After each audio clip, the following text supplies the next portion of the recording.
Hello everyone, welcome to Tony Talks. I hope you all are doing well, and so let's get right into today's video.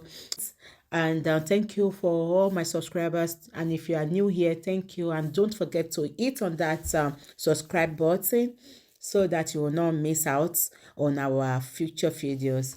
Thank you, and please there no derogatory comments. Thank you. Till I'll see you in my next video. Stay safe, stay blessed. I love you. Bye. fẹ́rẹ̀ẹ́sì ọmọ ikú wa gba ọmọ yẹn ṣé kò ní béèrè ikú tó pa ọmọ òun ni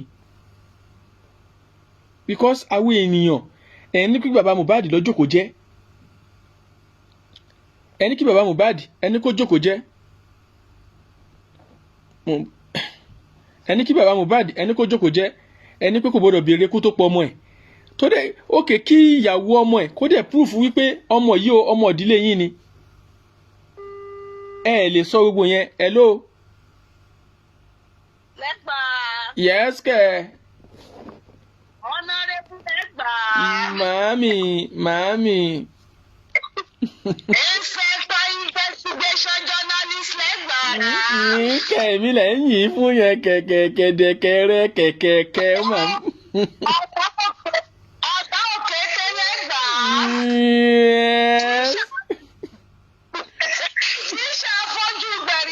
Ọlọ́run mi lè ń bá rí yẹn mẹ́ẹ́n. Ọlọ́run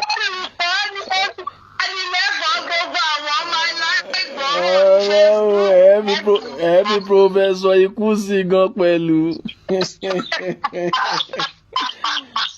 Ọlọ́run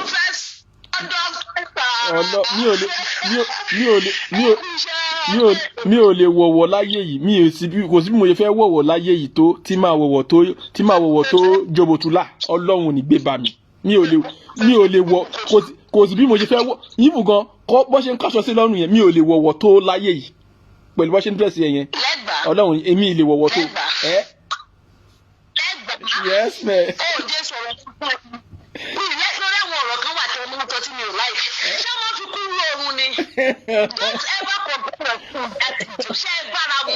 Ó yà mí lẹ́nu ó yà mí.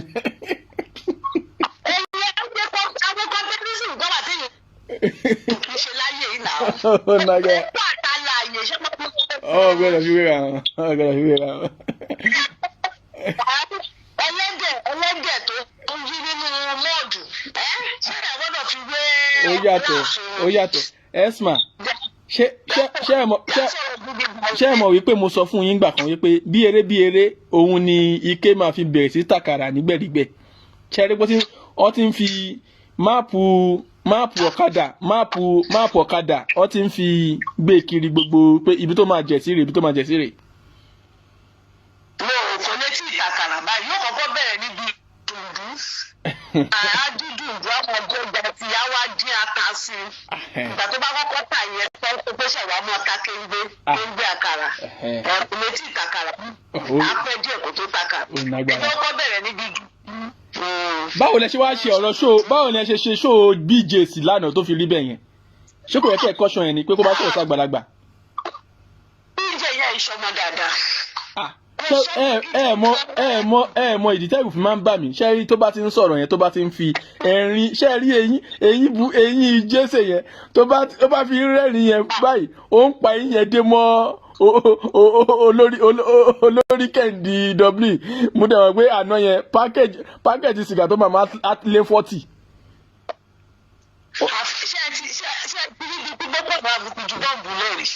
Mi ì tí rí o.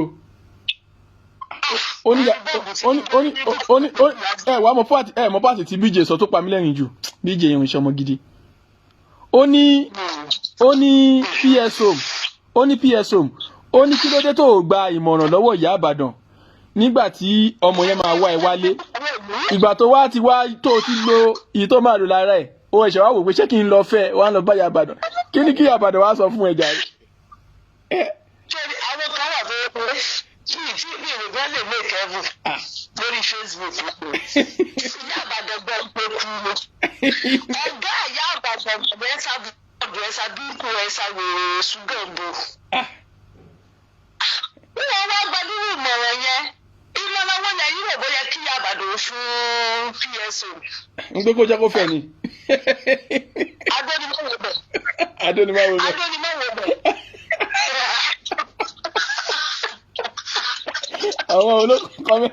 àwọn comment section àná yẹn ò dáa rárá. Wọ́n tún sọ̀rọ̀ burúkú tó tẹ̀rí. Ìyá tí pípí àbẹ́sílẹ̀ wá aṣọ múgọ̀ Nàìjíríà. Ó ti wo pálásì tádónimáwo bẹ̀ kọ́.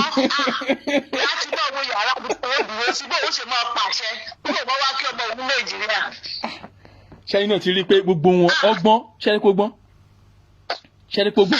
Àṣẹ nǹkan fún ọmọ wọn lè.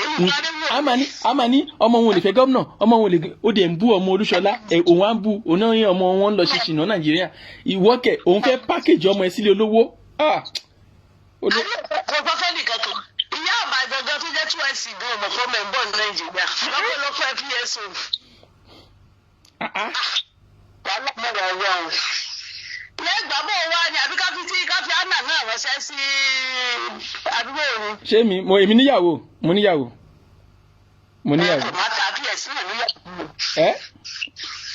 PS náà níyàwó. No ṣebí màmá ló wá blog ṣebí màmá ló wá blog PS òun ń pé ńgbà tó rí pé kò fọmọ òun tó ní ṣebí ìyàwó ẹ̀ ó fi ṣògo owó ni abẹ́ ẹ̀gbọ́n gbà tí màmá sọ bẹ́ẹ̀ ni.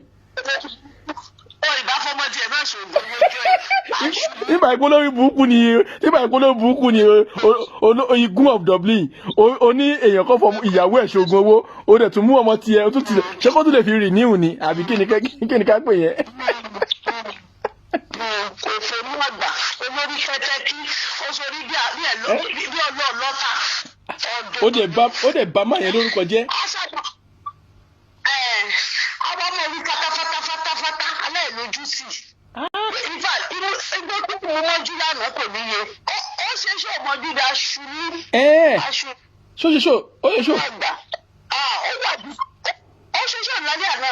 Àti mojú lóru bá ti mo tún wò báyìí ó ń bú Fọláṣadé ẹni pẹ́ńsà ó ń bú gbogbo wọn ó ń bú ìgbésẹ̀. Kò jẹ búbúkì jì kò jẹ búbúkì.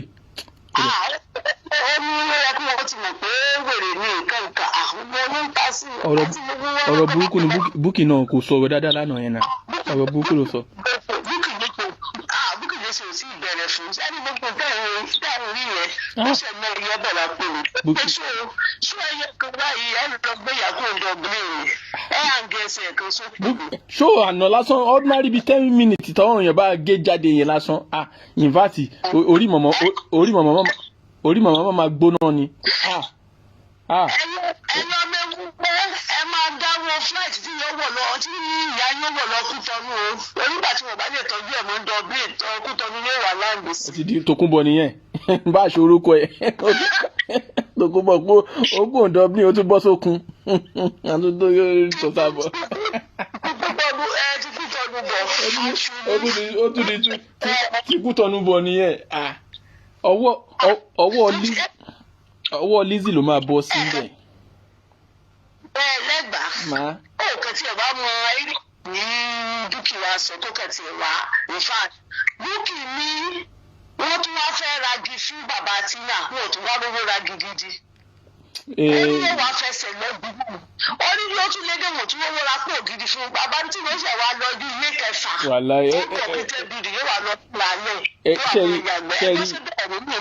èmi ò tẹ̀ mi ìfẹ́ ká sọ̀rọ̀ sí dádì yẹn ṣe rí mọ nǹkan tó ṣẹlẹ̀ nǹkan tó kàn máa ń ṣẹlẹ̀ tí ṣe rí olórí burúkú Tòkunbọ̀ yìí irú wọn ohun tó máa ń ní ṣé mọ̀ pé bó ṣe máa ń wá pọ́n ara ẹ̀ lẹ́ngbà kan ó máa ń sọ bíi pé àwọn ọkọ òun bíi pé kọmíṣánná ni wọ́n kinní kan ni wọ́n but ó dẹ̀ now ẹ wo gbogbo nǹkan tó ti wá ṣe fún yàn ẹ wá wo nǹkan tó wá ń ṣẹlẹ̀ lóòótọ́ kò sẹ́ni tó kọjá àdánwò ṣó ti yẹn àwa náà nárúgbó ńlé tó yẹ pé àwọn náà ń lo ọ̀pá ìyẹn ò ṣe pé kinní but now o ò lè sọ fún ọmọ ẹ pé kó má tọ́jú bàbá ẹ̀ ó ṣe máa sọ fún ọmọ ẹ pé kó má tọ́jú bàbá ẹ̀ oní tó bá fún lówó ó máa mutí ṣé ìwọ ló foyè ègún àṣẹ àdúrà tó máa gbà lẹ́nu bàbá ẹ̀ meanwhile ọmọ yẹn láìkí bàbá ẹ̀ o torí bàbá yẹn ló sọ àṣírí fún wípé o bá ọkọ òun sùn bàbá ẹ̀ ló sọ àṣírí fún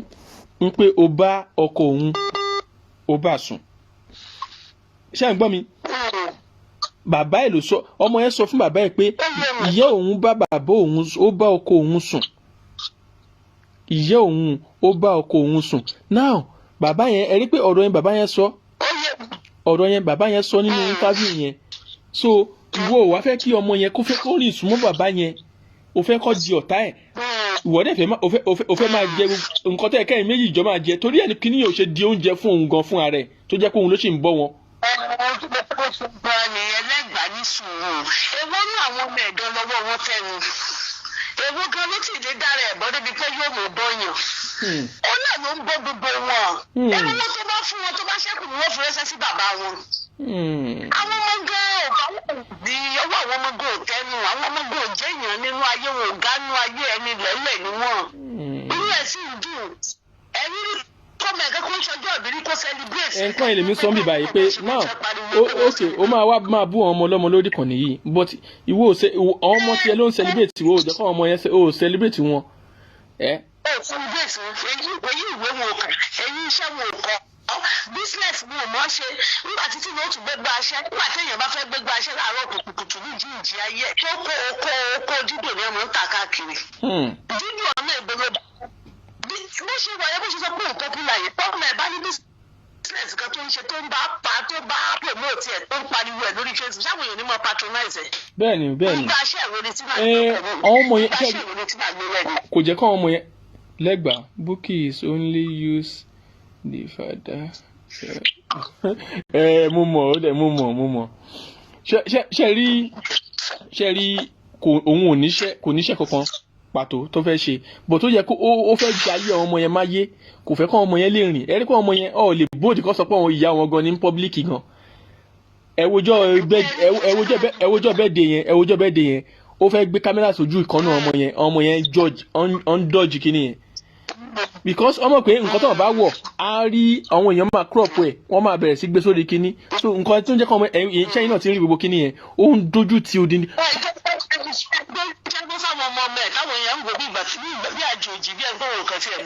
No nǹkan tẹ̀mí rí tí ọmọ yẹn ń wò wípé ewúrẹ́ tó so mọ́lẹ̀ yìí ìgbà wo ló fẹ́ túlẹ̀, because tẹ bá wo kò wà confident kò ó di eyín bó ìjókòó ti kéèkì jọ yẹn pẹ̀lú gbogbo àwọn ìtàgbè tó so mọ́rùn pé tó bá ń jẹun máì kó jábọ́ lẹ́nu ẹ o tó bá ń jẹun máì kó jábọ́ lẹ́nu ẹ gbogbo kí n tó so mọ́ lẹ́nu yẹn ọmọ yẹn wá ń wò pé wèrè ìta ló mú wèrè ìwọ láti Áfíríkà ọmọ ọlọ́wọ́ adarí jẹ ọmọ yẹn máa wò bẹ́ẹ̀ àtà ló mú.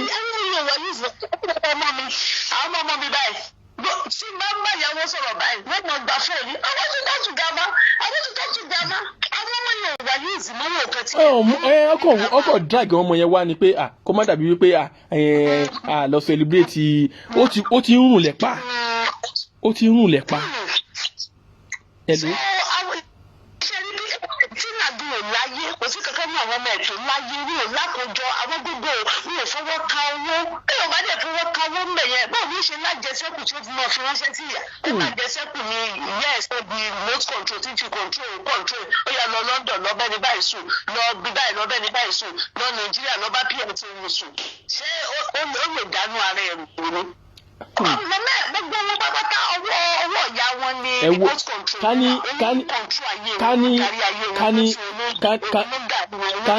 kání tó fẹ́ ṣe fún PSO yẹn ó ṣiṣẹ́ ni ẹ̀ló PSO ó máa wà ní ṣẹ́ẹ́rí bí PSO gbogbo bí ètè ẹ̀ tó pọ́n bí ẹni tó ń jẹ fresh beta yẹn ó máa kọ blue ló máa wà ń bẹ̀ torí ó máa sọ di Wùnmí ni ó máa sọ ọmọ ẹ di Wùnmí òun máa engineer láti kínní ni.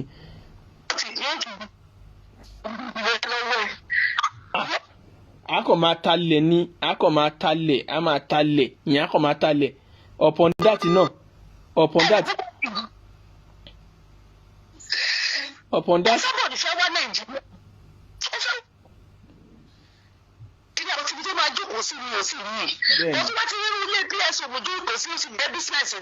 bẹ́ẹ̀ni ẹ ti mọ̀ pé PSO yẹn ló máa mú lọ bẹ àwọn Wàsíù Àyìndé ó fẹ́ wọ́nà míì ṣùgbọ́n kinní yẹn ẹ mọ̀ pé kinní yẹn ń ṣe bí òòṣà ni mo sọ fún yín ẹ wo bóyá ń ṣe wọ́n ṣó ti yẹn ó ń ṣe wọ́n bí òòṣà kí ni ẹ ń ṣe wọ́n bí nǹkan bí yírí bí yírùnyírùn ohun tí mò ń sọ yẹn ṣó yé yín ó ń ṣe wọ́n bí yírùnyírùn ohun tó ń ṣẹlẹ̀ nìyẹn sísà mi ẹ jẹ́ kí n tún gbé kọ́ọ̀lù mi ẹ jẹ́ kí n gbé mo ti pẹ́ tó lórí ṣáàtì mo ti pẹ́ tó lórí ṣáàtì. Yes ma mo ti pẹ́ tó lórí ṣáàtì ẹ jẹ́ kí wọ́n máa lọ people like.